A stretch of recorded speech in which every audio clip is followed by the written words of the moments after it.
We're back with yet another Next Fest demo roundup, this time bringing you our favorite games from the June event, which runs until the 22nd. So get them while they're hot.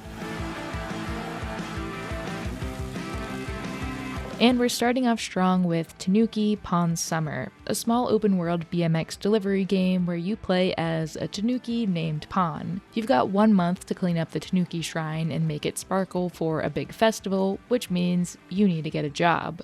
Luckily, the local post office is hiring, and you've got a spiffy set of wheels. The riding and tricking in this game are so much fun, and it almost feels like a platformer with the level of control you have over Pawn. There are also a bunch of mini-games to spice things up, such as sumo wrestling, which is just as fun as it looks. If you want something bright, silly, and fun, this one's for you. The first title on my Next Fest list is what I would describe as a hilariously good game. And what I mean by that is that it's just such a successful and joyous blend of such obviously appealing ingredients that I can't help but laugh knowing how much this game is going to blow up. Blood Dungeon is a roguelite platformer survivors like bullet heaven. I don't know what we're calling these games now, but it's one of them. And I say this as someone who is not really a survivors-like fan. I think this game meaningfully improves upon the format. The introduction of platforming into the chaotic screen-filling madness of the survivors-like genre adds a window for much-needed skill expression that I thought was lacking in Vampire Survivors and its many alikes. Having to thread the needle and find routes and clamber on the walls and ceiling of a platforming dungeon adds a shocking amount of depth that I think really enhances the obvious appeal of these types of games. Collecting little tokens, rolling new upgrades, and seeing the number of enemies and bullets on screen rise in tandem, hoping that the latter outnumbers the former before you're overwhelmed. Blood Dungeon is a game so obviously good that I don't really feel the need to recommend it. It will immediately find hordes of people hungry for its manic brand of joy. But still, it'd be silly not to mention a game this obviously fun. The appeal is extremely self-evident, and yet I feel the need to mention it anyway just because it's such an impressive feat.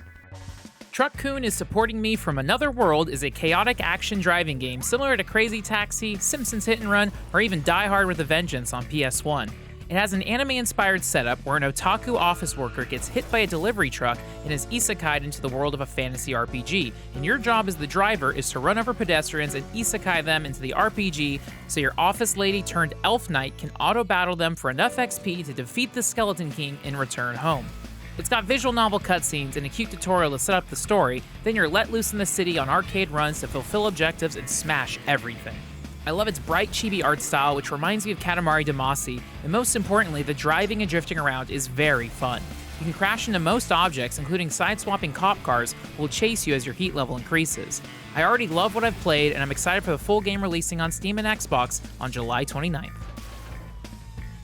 Every good Next Fest video needs a puzzle game, and my pick is Shape Center Deluxe. This is a physics-based game about getting shapes into a goal, while Sendy here oversees your work and attempts to offer some tips and words of encouragement. I always love an open-ended puzzle game, and this one allows you to place a variety of objects, from springs to boxes to magnets, anywhere you want to get the job done. Watching the shapes make their way through your haphazardly constructed creation never gets old. Just make sure you don't aim them directly at Sendy. Next up is Mim's Sword from developer Ben Maxim, also known as Linker. Mim's Sword is a highly promising action-adventure RPG in the vein of older Zelda games. Its mixture of beautifully simplistic pixel art and new twists on old genre conventions make for an experience that both makes me feel like nostalgic and also like I'm playing a new addition to that lineage of childhood favorites. Much like old Zelda, Mim's Sword is a game about a sword-wielding hero that alternates between side-scrolling platformer combat and top-down perspective. But in both instances, you can jump and manually control the position of your sword using the right joystick. Beyond this, however, the sword controls its own swings that actually deal damage. You, essentially, are just trying to strategically position the sword such that it auto-swings when you're close enough to the intended target. And this sounds like a subtle change, but there's a lot of clever design stacked on top of this. For example, other sword-wielding enemies will disarm you if they hit your sword, and if you can dodge their attacks, you can in turn disarm them with yours. And similarly, if you die, you'll drop your sword and have to go retrieve it, which is it's a beautifully subtle way of changing the feeling of power you have over this game's world. And I think this is sort of emblematic of why Mim's Sword excites me so much. Its innovations on genre conventions aren't tearing out all the drywall and building a new house, but rather tweaking subtle but meaningful elements and staking out its own territory in a beloved corner of games. And it's also just cute as fuck, and the world has fun mysteries, and it's just like, the music is nice, it's just like a nice place to be. I'm very excited for Mim's Sword, please check it out. Sweet Hamster Days is an insane live-action romance sim where you play the neighbor friend of three sisters. But one day you're hit by a car and reincarnated as their pet hamster. It's developed by Friday, which is one of Japan's weekly gravure magazines. I've had my eye on this game because of the premise, and playing the demo I was delighted that the story gets even crazier.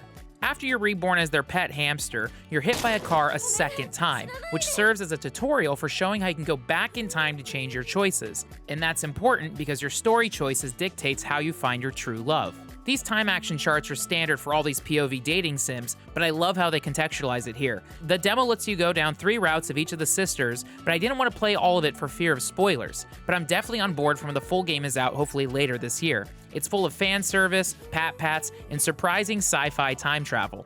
Maybe being reborn as a hamster is my destiny, and I'll finally find true love in Sweet Hamster Days.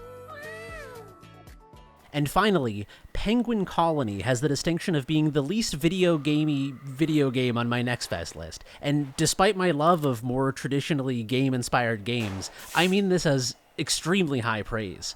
Penguin Colony is a narrative-driven exploration penguin platformer. It's a penguin game that feels like an eclectic blend of some extremely high-caliber inspiration. By my estimation, I detect John Carpenter's The Thing, Lovecraft's At the Mountains of Madness, a blend of various pieces of media involving the Nazis and their actual historical search for esoterica, and either Herzog's Encounters at the End of the World or Happy Feet, or both. Also, as an aside, did you know that George Miller directed Happy Feet, the Mad Max guy? I feel like he'd probably really enjoy Penguin Colony.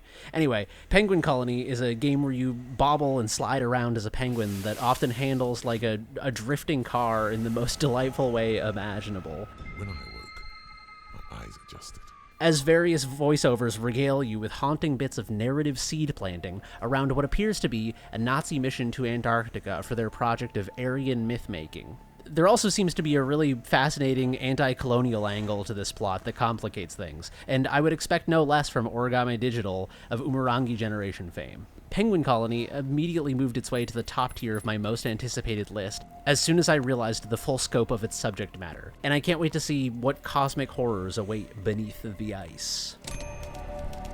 Kaido Genkai, an anime racing RPG, is a game I've been anticipating for a while. Long in development before Forza Horizon 6's announcement, this is by a solo developer and looks incredible. It's got a Japan-inspired open world, and you drive around looking for other racers to challenge, and there's other side quests such as delivery missions. The pretty cel-shaded art style reminds me of Auto Modelista, or even last year's Wheel World, which plays similar. It's got fun arcadey physics, and you can shortcut through its environment to reach checkpoints. I've gotten too comfortable with Forza's rewind feature and fell off the map into water plenty of times, but it was rewarding to replay missions until I crushed them. This game has been in development for 2.5 years already, and there's an ongoing Kickstarter to support it. As someone who can't get enough of Japanese-themed racing games, this is a wonderful demo, and I'm so excited for the full release.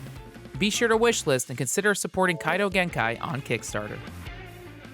TOEM 2 is my last pick, and it's an adorably charming photography adventure game. This sequel, which requires no knowledge of the original game, takes all the wonderful bits from that one and adds more tools for you to use to interact with your surroundings. In this grayscale world, you'll meet a bunch of people with a bunch of problems, but thanks to your trusty camera, which comes with a built-in screwdriver and propeller, you'll be able to come up with a bunch of creative solutions to all their dilemmas. And that's it. Thank you so much for watching our demo roundup, and we'll see you all next time.